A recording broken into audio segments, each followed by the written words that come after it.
Hi all, we are down to our last lecture, and I'm going to talk about personality disorders. We're going to start with antisocial personality disorder. Now, in general, people with mental disorders actually are less violent than what we call normal people, but this antisocial personality disorder may be the one exception.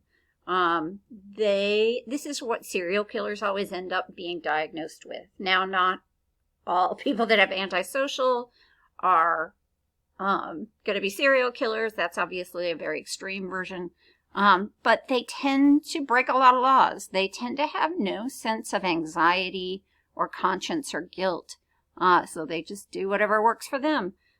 There's starting to be some evidence that the part of the brain that just creates like guilt and anxiety just doesn't work for them. So there's nothing impeding them from doing what they want. So they break a lot of laws. They can be very charming. They can be very manipulative, get what they want from people without kind of expecting to ever return a favor or something. They don't have remorse for anything. It does show up early on, usually. Kids that are just uncontrollable and bad, oftentimes, but not always. So I think I put a clip up on the BTK killer, and he seemed very normal. He could put on the persona of being an obedient member of society, but obviously he was not.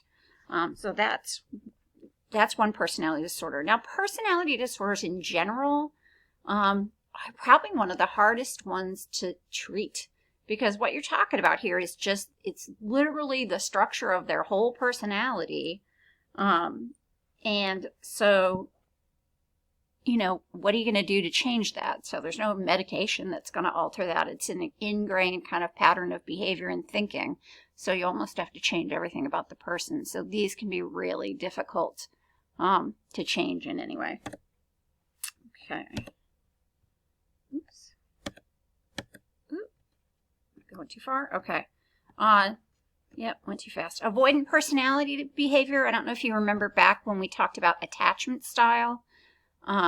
We said people could be, secure, anxious, or avoidant. So avoidant people really avoid getting into relationships with people. They've been so hurt usually. So this is probably one that's can be caused by environmental things, that they're just people shy to an extreme. So they won't get into a relationship with people. They keep their distance.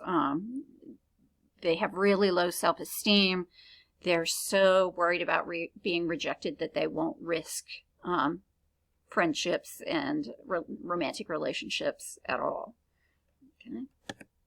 All right, narcissistic personality disorder. This is an interesting one. So you see from the description here, we have grandiose sense of self-importance, uniqueness, exaggerations of achievements and talents, fantasies of unlimited success, power, brilliance, beauty, so on and so forth. Exhibitionism. So essentially this is a person who just thinks they are superior to everyone else, not just thinks, they truly believe they're superior. So I had a boss that had this disorder, and he used to walk around the hallways at lunchtime. When I was teaching at West Point, you'd all go out and exercise at lunchtime, and then everybody would get back into their uniforms.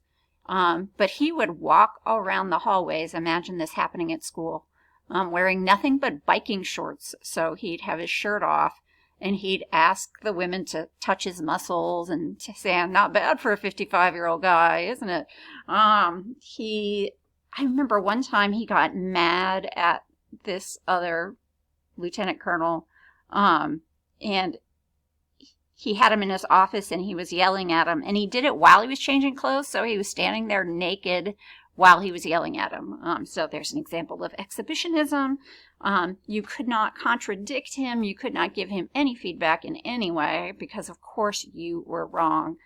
He had a little bell that he would ring for his wife to come wait on him. So you can see all these things listed out here. He was a weird guy, and I can think of other examples of people with this disorder. But yeah, you definitely don't want to get in a relationship with somebody like this. Borderline personality disorder. So they have, at the bottom you see, really chronic feelings of emptiness or boredom. It's almost, we just talked about avoidance. This is almost like the ultimate insecure attachment. They really feel worthless. They really want to love and connect to people. But they have these incredibly extreme views of people. They have incredibly extreme emotions. They're very impulsive. They're very unpredictable.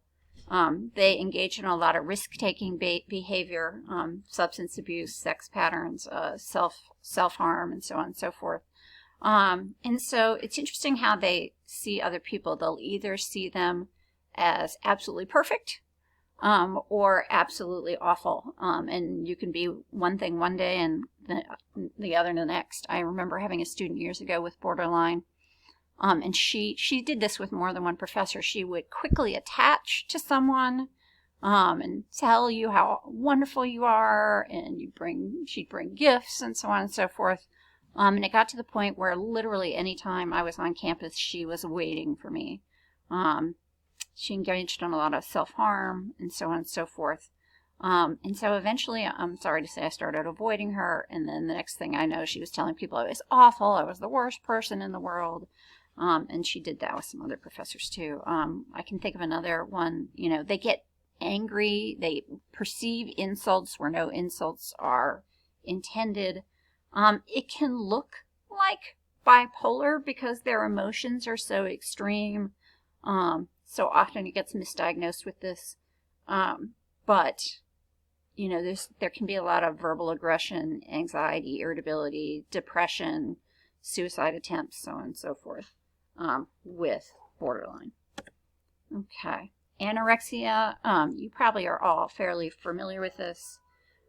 Terror of becoming obese, and even if you are, they literally look in the mirror and see someone fat, even though when they are incredibly thin. And they have to lose at least 25% of their body weight. You have to be 25% less of what you're supposed to be, I think.